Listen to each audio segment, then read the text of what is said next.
Este es el eje central de la esfera, el punto en el que apoyan el suelo y el punto más alto. Y estas son tres rectas. Una pasa por el centro, otro por el punto más alto y otro por debajo. Hemos prolongado estas tres rectas, las tres tienen que converger en un punto que está fuera del papel. Esta se inclina un poco más porque está más abajo respecto a nuestra línea del horizonte, esta menos y esta menos porque está más cerca de la línea del horizonte. Esta de arriba además, y ambas, y la de abajo también, son tangentes al punto más bajo de la esfera, la superficie de la esfera más baja, y esta recta es tangente a la superficie de la esfera más alta. Esta distancia y esta son iguales. Esto es un cuadrado en perspectiva, pero como está en perspectiva oblicua, esta se ve un poquito más corta que esta. Aunque en la realidad midan lo mismo, tiene que dar sensación de cuadrado en perspectiva oblicua. Por lo tanto, esta distancia la hemos puesto un poquito abajo en relación a la vertical, que es la más grande. Esta es más grande que esta. Lo cierto es que debe dar sensación de que estos dos cuadrados son iguales. Hay un pequeño error, este centro debería estar un poquito más abajo, ¿vale? Pero bueno, que lo vean. Porque con respecto a nosotros este cuadrado está más cerca y este está más lejos. Considerando que este sea el módulo de partida, si le trazo su diagonal por el centro y la prolongo, donde corte a la arista de arriba del cuadrado, a esta, aquí tengo la esquina más lejana del cuadrado que va a escribir al meridiano de la circunferencia. Poniendo las diagonales, dividiendo la diagonal en un tercio, escribo la circunferencia en este cuadrado en perspectiva oblicua, usando todo lo que ustedes ya saben en el trazado de elipse. Esta línea sería la otra dirección del cubo, esta está más escorzada, más corta, y esta menos escorzada porque tiene menos ángulo con respecto a la dirección, a la horizontal. Esta arista y esta línea que pasa por el centro de la esfera son paralelas y se representan convergiendo. Esta arista vertical va a ser la arista más próxima del cubo a nosotros. O sea que el plano más próximo a nosotros del cubo va a estar aquí. Aquí tenemos este cuadrado y este cuadrado son iguales. Quizás hubiera sido interesante antes de hacer este cuadrado haber trazado una diagonal que vaya de aquí a aquí. La prolongamos y donde corte a esta arista, la vertical determinaría el lado más lejano de esta cara del cubo. Lo dicho en la diapositiva anterior queda aquí representado. Tenemos la diagonal que nos determina la arista vertical más lejana de esta cara del cubo, la mediana vertical y la mediana horizontal. Entonces ya empezamos a ver el cubo, ¿no? Una arista muy escorzada, otra menos escorzada. Una distancia que se acorta sobre la arista más escorzada y otra distancia que se acorta un poquito menos sobre la menos escorzada. Y la vertical, que siempre será la más grande de las otras dos, con respecto a las otras dos. Siguiendo con el truquito de las diagonales para determinar la esquina opuesta a una esquina dada, que era esta, trazamos la diagonal por el centro de la cara, la prolongamos y donde corta la arista ya tengo la esquina más lejana.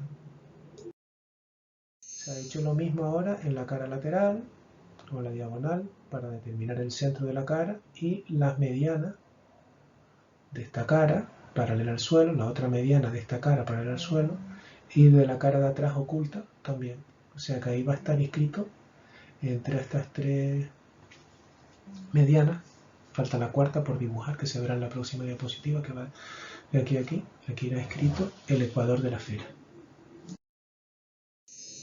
Ya está el plano paralelo al suelo que pasa por la mitad de la esfera, donde va a ir inscrito el ecuador.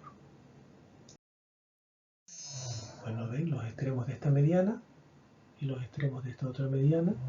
Aquí va a ir inscrita en este plano el ecuador.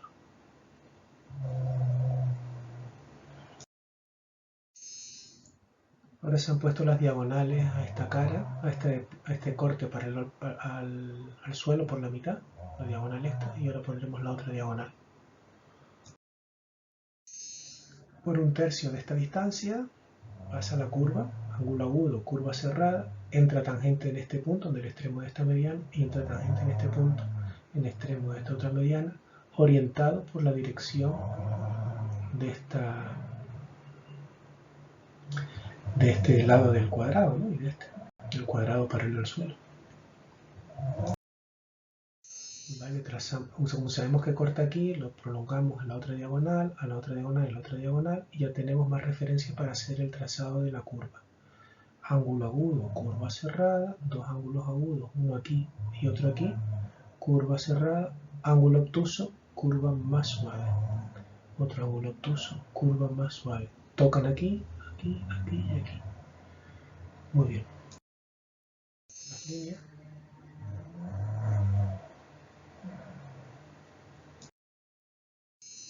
Lo que vemos ahora es el eje central, azul, que es perpendicular al plano que atraviesa el ecuador. Y luego en magenta está la línea que pasa por la mitad entre el punto más alto y el más bajo de la elipse. A ver, eje central, perpendicular al plano del ecuador, porque es perpendicular, forma 90 grados en el espacio, y esa línea azul atraviesa la elipse en un punto más alto y en el punto más bajo. 90 grados entre los dos te da el eje mayor de la elipse, la mitad, por la mitad justo, no tiene por qué coincidir con la mitad donde se cortaban las diagonales, y por los extremos tenemos los puntos más salientes de la curva.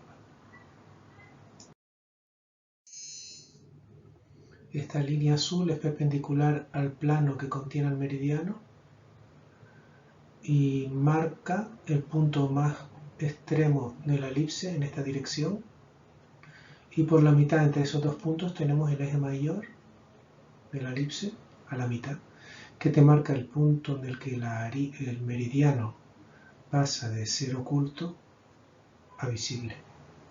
Visible, oculto.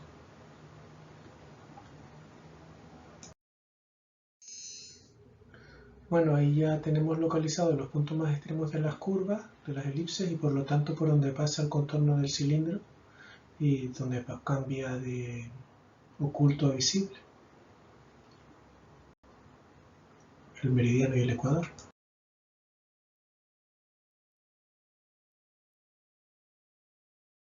Aquí hemos marcado la dirección de la luz, que la hemos hecho coincidir con una prolongación de esta diagonal del meridiano, donde la luz atraviesa a la esfera es en este punto, y ahí estará el brillo, donde impacta con el meridiano, el brillo máximo de la luz, pasando por el centro de la esfera, y el centro de la esfera se proyecta en el suelo justo en la esquina opuesta. Si hubiéramos bajado la dirección de la luz más cerca de la Tierra o más al mediodía, pues este brillo cambiaría de posición y también se alargaría más el centro, la distancia, la proyección del centro de la esfera avanzaría más hacia allá si la luz baja respecto al suelo, o retrocedería la proyección del centro de la esfera si la luz tendiera a ir al mediodía, ¿no?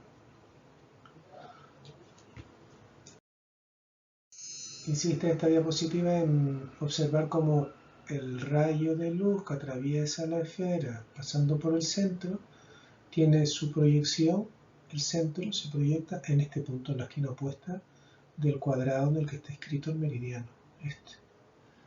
Ok. Por los puntos más anchos de la esfera en esta dirección también se proyectan estas líneas que van paralelas o convergiendo levemente con respecto a la dirección esta de la luz, tanto de esta diagonal, como veremos ahora, con la diagonal de la cara, de esta cara del cubo. ¿Vale? Entonces tenemos estas tres flechitas que se proyectan en el suelo.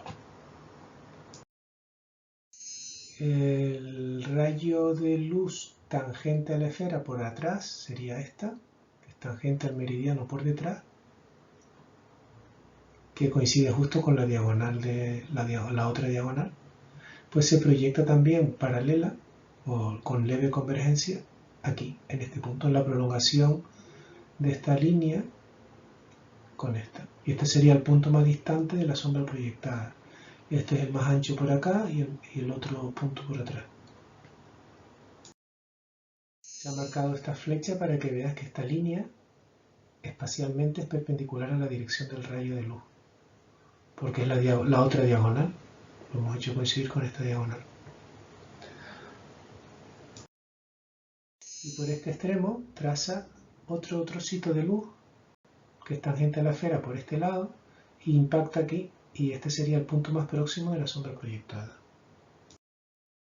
Hemos descrito esta línea, que es donde toca esta, que es la parte más próxima,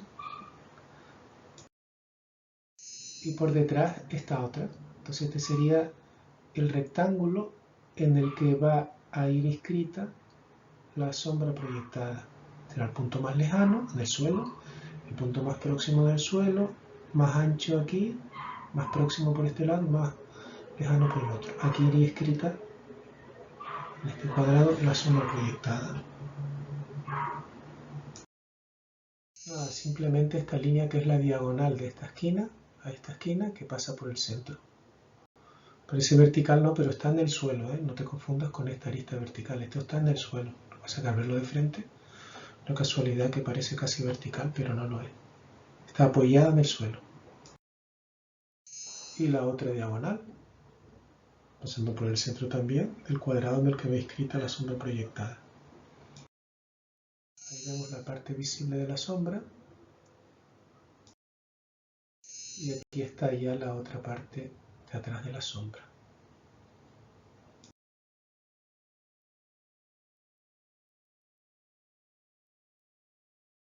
Bueno, ahora vamos a delimitar cuál es la frontera entre la parte iluminada de la esfera y la parte en sombra.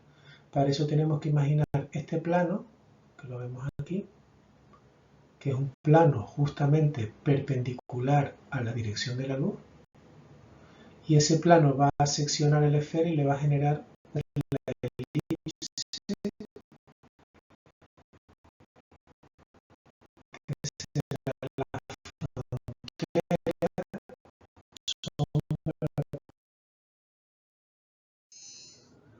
En este plano que está aquí va a ir inscrita la frontera entre la luz y la sombra. Desde este punto se amplió, desde este punto, un poquito por detrás del contorno, se amplió. Por el centro de la esfera, toca aquí, son puntos por los que va a pasar el corte que le produce ese plano a la esfera. Ese corte es la frontera entre la luz y la sombra o la sombra propia. Okay.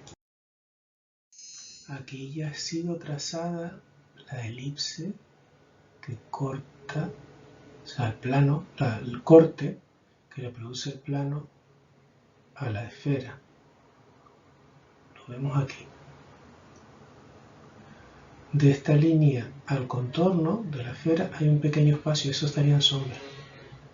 Y luego lo que hay detrás es la sombra proyectada detrás.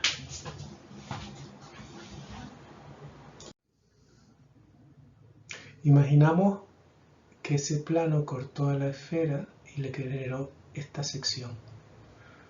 Pues otros planos paralelos al anterior, son estos, van cortando la esfera y le van produciendo estas secciones. Esta es más pequeña porque es más arriba, esta un poquito más grande porque está entre la máxima y la más pequeña, y todas van concéntricas y avanzando a lo largo de este eje en torno al brillo.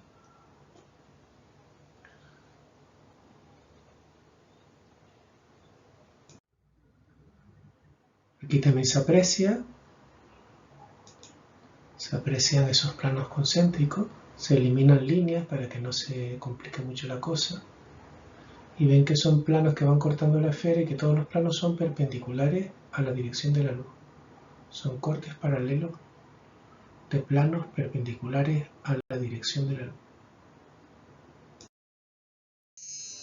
Aquí ya vemos el degradado en los distintos arcos concéntricos, ¿ves? Como se diluye, aquí se ensancha, y a medida que avanza hacia el contorno se estrecha y ya desaparece detrás, igual que la sombra propia se ensancha aquí y está más cerca y llega al contorno, se estrecha y desaparece detrás. Eso le va dando mucho volumen a la pieza. Este proceso, una vez que se asimila, no hace falta tanta línea, sino que se hace casi intuitivamente. Pero bueno, si tuviéramos que explicarlo a alguien que nunca ha dibujado, posiblemente se lo razonaríamos así.